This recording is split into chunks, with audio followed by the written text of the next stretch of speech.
Good morning, afternoon, or evening Bio 12 class, depending what time you're watching this video at.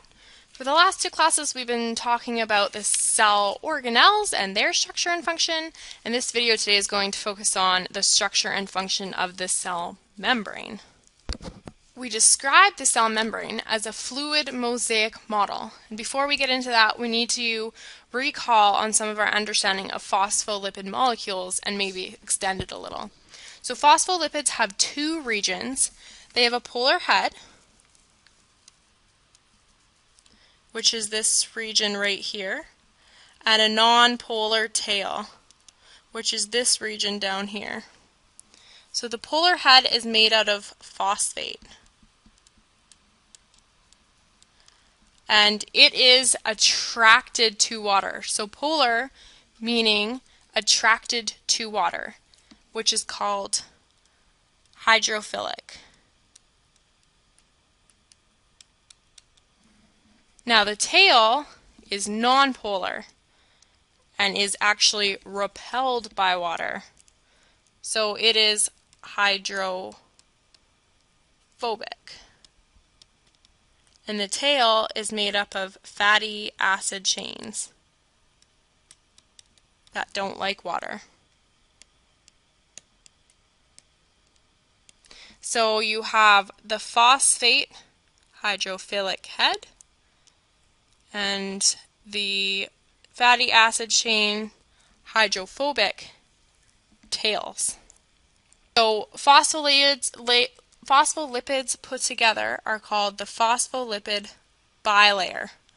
Phospholipids are the molecules, bilayer meaning two layers.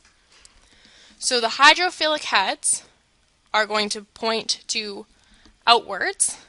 So outwards meaning outside the cell and inside the cell where there may be water present. The hydrophobic tails are going to hide on the inside of between the two bilayers. So they're basically on the inside of the sandwich.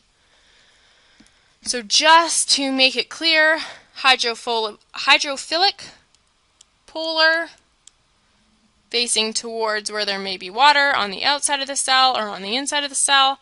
Hydrophilic tails are going to hide out on the inside between the two polar regions so that they are not going to come in contact with water because they are non-polar. So let's discuss the fluid part of the fluid mosaic model. So the fluid part refers to the phospholipid bilayer because the phospholipid bilayer has the ability to move. And we can see this when we draw it out a little bit better. So here's our polar heads with our fatty acid chains on the inside. And when you draw it out, you can see that there are no bonds between the phosphate heads. This means that there is more ability for it to move. They're not constricted. Another part of the cell membrane that makes it fluid is the cholesterol. So the cholesterol helps make the cell membrane more fluid in two different ways. One way is to increase the fluidity at cold temperatures. So they basically go between the phosphate heads and the fatty acid tails and don't allow it to crystallize. So this would be like plants outside in cold temperatures. They don't want to freeze, so the cholesterol doesn't allow the phospholipids to tightly pack and thus leaves the cell membrane more fluid. And the second way is to decrease fluidity at high temperatures. The reason why we would want to decrease fluidity would be because if the cell membrane gets too fluid, it's just going to become basically like mush. So it basically holds the cell membrane structure together at high temperatures by becoming more rigid. So you can see here are your cholesterol in between the phospholipids, which then can either restrict the fluidity at high temperatures so that it doesn't become too fluid, or increases fluidity at low temperatures so that the phospholipids don't pack tightly together. Now let's discuss the mosaic part of the fluid mosaic model. So the mosaic part would be the embedded proteins in the bilayer. And these proteins are either going to cross the membrane. So one type that crosses the membrane are transmembrane proteins. And then you're going to have a protein that is on the inside or the outside of the layer. So that would be the inside of the cell or the outside of the cell. And these are going to be called peripheral proteins. So we're going to talk about the functions of the mosaic proteins. One function are recognition proteins. So recognition proteins can identify the cell.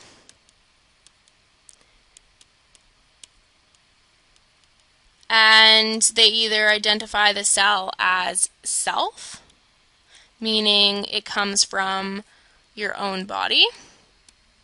And if it identifies it as your own body, whatever it is can stay. And it can also identify non-self, meaning invaders. And if it identifies an invader, it's going to signal for it to be destroyed. So the second type of function are receptor proteins, and these are peripheral. So they're on the outside of the membrane. And they receive chemical information from outside of the cell. So they sit on the cell surface, and an example would be a hormone traveling through the blood system that wants to send a message to the cell. So it would then bind to the receptor protein and transfer the message to tell the cell to do or to not do something. And the third type of function for the mosaic proteins are transport proteins. And these ones are really important and something that we're going to go into a lot further detail of. But transport proteins have channels and they have carriers. So they have openings in the cell membrane for molecules to travel through, and they use energy to bring things in and out of the cell. So what else is there in the cell membrane? The cell membranes also have carbohydrates, and they either are attached to proteins or phospholipids, and they're attached on the outside of the cell. So in this diagram, you can see the protein with the carbohydrate attached to the outside, and carbohydrates attached to proteins are called glycoproteins.